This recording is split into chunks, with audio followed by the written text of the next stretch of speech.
Olá, aqui é o Vinícius e hoje eu vou falar sobre o principal erro que os profissionais de automação, energia solar, elétrica, áudio, vídeo e segurança cometem na hora de vender. Não é de hoje que eu converso com muitos integradores. Já desde 2008, quando eu fundei a minha empresa, eu tenho contato com o pessoal que faz projetos. E eu já venho dando palestras, falando, tenho no meu curso um módulo de vendas, mas independente de qualquer coisa, esse erro que você vai conhecer agora é um erro super comum. E não só do pessoal que trabalha com tecnologia, mas de todo mundo que trabalha com vendas. Mas como assim, Vinícius? Que raio de erro é esse? É o seguinte. As pessoas, por natureza, eu, você e talvez todo mundo, né? A gente tende a procrastinar. Ou seja, a gente tende a deixar algo para amanhã, para depois de amanhã. É raro a gente trazer algo e falar, eu preciso fazer agora. Quando a gente faz alguma coisa agora, é porque aquilo tem uma data de vencimento. Por exemplo, se eu tenho um boleto para pagar, e eu tenho dinheiro na conta para pagar. Se a data de vencimento é dia 20, eu provavelmente só vou pensar em pagar aquele boleto próximo da data de vencimento ou talvez só no dia 20. Ou melhor, se eu estou, por exemplo, com uma dor no joelho, e aí eu vou deixando para amanhã, porque eu não quero ir no médico. Mas aí eu acordo um dia e o meu joelho está doendo demais. O que eu vou fazer? Agora eu vou no médico. São pequenos exemplos que mostram que nós somos programados a procrastinar, a deixar as coisas para amanhã, coisas que não precisam ser feitas hoje. E se você entender esse comportamento, você vai entender a essência de vendas. Vendas, em primeiro lugar, é relacionamento, confiança, isso sempre vai ser, sempre foi, ainda mais agora está cada vez mais isso em evidência. Nós fazemos negócios com as pessoas e não com as marcas. Mas eu deixo esse assunto para um outro vídeo. Agora eu quero falar do principal erro. E o principal erro é esquecer de usar a escassez. O que é a escassez? Escassez é quando algo está escasso, ou seja, algo irá acabar. Por que isso é tão importante? Porque a escassez é o que faz as pessoas tomarem ação. Ah, Vinícius, mas é só a escassez? Não, mas ela é a principal. Se eu estou, por exemplo, eu entro numa loja e aí a vendedora fala, Vinícius, olha, essa camiseta preta é a última, tamanho M. Eu tendo a querer mais aquele produto porque ele é escasso. E eu não estou aqui para julgar se isso é legal, se isso não é legal. Não estou julgando, eu estou só constatando. E essa constatação, ela é usada, né? A escassez ela é usada em cima de nós violentamente por várias indústrias. E eu ensino no meu curso que você deve usar a escassez, desde que seja de verdade. Por exemplo, nesse caso da loja, se a vendedora vem e fala, Vinícius, última camiseta preta M. E se de repente entra alguém na loja e eu vejo uma outra vendedora mostrando a mesma camiseta preta M, eu vou falar, poxa, isso não é verdade. E aí o tiro sai pela culatra, eu vou não só não vou comprar, mas também eu vou desconfiar e eu vou embora e talvez eu nunca mais volte. Mas se for verdade, essa é uma ferramenta super importante de vendas. E por que eu estou falando isso? Porque você precisa usar a escassez para fechar negócio. E aí, quando eu converso com o pessoal e falo sobre esse assunto, a primeira pergunta que eu ouço é, legal, Vinícius, mas como eu vou fazer isso? Seguinte, existem algumas fases do projeto que elas tendem a gerar esse sentimento de escassez. A primeira é a fase da obra. Por exemplo, se você vai vender um projeto de ar-condicionado, tem uma fase exata da obra que você pode entrar. Depois daquilo, você vai ter que quebrar tudo. Então, você vai precisar orientar o pessoal da elétrica para deixar preparado, né? Você vai precisar deixar a tubulação preparada, os pontos de ar-condicionado. E se o apartamento ou a casa estiver pronta, para você fazer isso depois, você vai ter que arrebentar tudo e ninguém quer. Outro exemplo é não só a fase da obra, mas preço. Com essa oscilação do dólar, é mais comum os distribuidores trabalharem com um preço de estoque local ou uma promoção que seja. E se existe essa promoção no distribuidor, você pode falar para o seu cliente que o distribuidor está em promoção, que você vai repassar aquele desconto para ele e que, se ele quiser aproveitar, até sexta-feira está válido.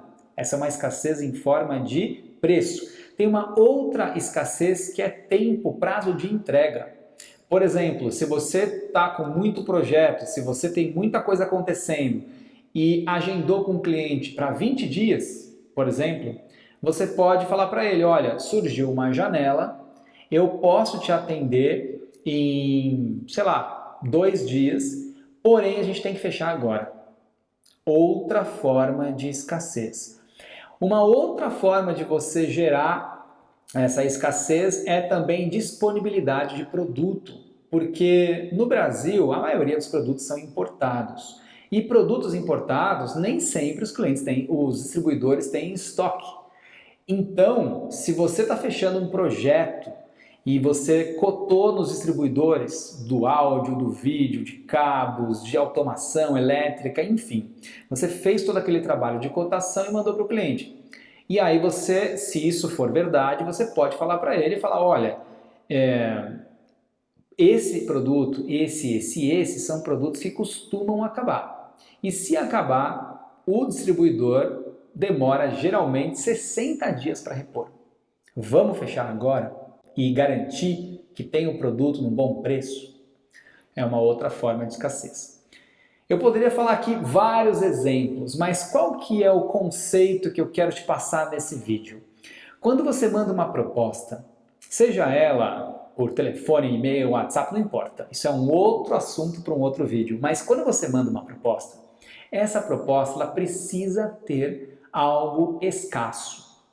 Porque senão você estará sempre disponível e você vai ficar em último lugar da lista do seu cliente. Se ele está reformando, por exemplo, é provável que ele tenha prioridades como o piso, como o gesso, a iluminação, coisas que se ele não comprar, a obra não anda. Isso está em prioridade mais alta. Agora, e a automação? E o home cinema? E o Wi-Fi? Como é que faz? Às vezes, ou quase sempre, o cliente não sabe em qual estágio da obra ele tem que entrar com aquilo. E se você mandou um orçamento para ele e deixou voando, o que vai acontecer? Ele vai sempre deixar você para o último lugar. Então, quando você mandar uma proposta, o grande erro que as pessoas cometem é não colocar uma escassez real e válida naquilo. Não é data de validade de proposta. Porque se você escreve essa proposta é válida até tal data, todo mundo sabe que aquilo é negociável. Quem disse que isso aqui é válido até tal data? E se eu quiser fechar com você nesse dia depois? Você não vai fechar? Você vai perder o negócio? Então, a data de validade de proposta é algo que não tem força nenhuma. Mas, se você falar com o seu cliente e falar para ele sempre a verdade, olha, o fornecedor está com uma promoção, olha, esse produto ele vai acabar, se a gente não comprar agora a gente vai ficar sem, ou o dólar subiu, estou trabalhando com preço de dólar antigo, ou eu tenho uma flexibilidade, posso instalar para você com maior velocidade se você fechar agora. Sempre algo ligado que, se ele não topar, vai acabar. Quando você vai especificar algo que vai acabar, você precisa garantir que aquilo não seja desfeito, ou seja, você não pode voltar atrás, senão você perde total a força da sua palavra. Mas você pode dar outra coisa para o cliente, para que ele fique contente e veja que aquele bônus ou aquela condição especial ele não conseguiu porque ele perdeu o prazo. só que você tem uma outra condição especial que ele pode absorver, mas não é a mesma, entende? Porque se for a mesma, você não tem força alguma quando você for oferecer algo novamente para ele. Veja que até então eu não toquei no assunto da parte técnica. Por quê? Porque esse conceito básico de vendas, ele vale para qualquer coisa. E se você não estiver utilizando a escassez nos seus negócios, nas suas ofertas, você com certeza está perdendo projeto, está perdendo negócio e não está conseguindo uma eficiência. Para finalizar, eu quero te dar um exercício. Qual que é o exercício? Pegue nos últimos 6 meses, ou se você quiser, 12 meses. Últimos 12 meses. Quantas propostas você enviou? Né? Quantos clientes você teve em potencial que poderiam fechar? Versus dividido por quantas você fechou. Se você fizer essa conta, você vai ter a taxa de fechamento, né? A taxa de fechamento de negócio. Essa taxa é um indicador. Não compare com outras pessoas, compare só com você.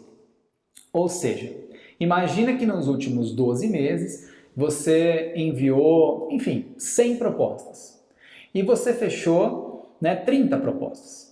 Então você tem uma taxa de conversão de 30%. O seu negócio, ele precisa aumentar cada vez mais essa taxa até um dia que você chegue numa taxa, por exemplo, de 80%, que é praticamente toda proposta que você fecha, que você faz, você fecha. Se você chega nesse ponto, a sua empresa começa a ficar em alta performance e aí você vai precisar contratar mais pessoas e crescer. Mas esse é um bom indicador para você avaliar. E coloque na sua meta que se você começar a usar a escassez verdadeira, a escassez que existe no mercado e enfatizar isso para o seu cliente, eu tenho certeza que a sua taxa de conversão, de fechamento de negócio vai aumentar. Então é isso, se você gostou, deixa um like e até o próximo vídeo.